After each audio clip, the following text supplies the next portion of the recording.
नमस्कार.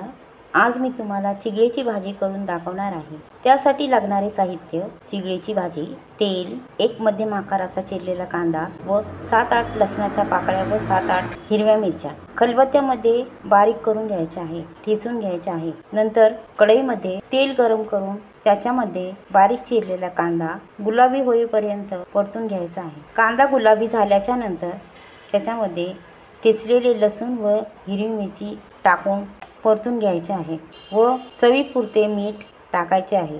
मी मीठ दाखवायला विसरले, माफी असावी.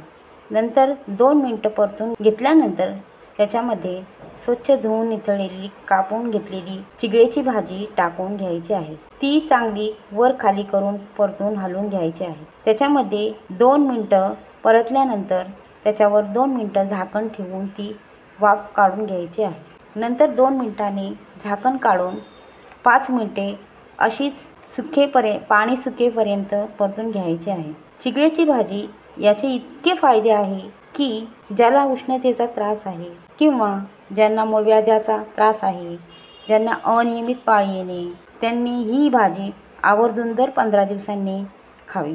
माझी रेसिपी तुम्हाला आवडली असेल अशी आशा करते. भेटूया पुढच्या रेसिपीमध्ये. तोपर्यंत बाय बाय.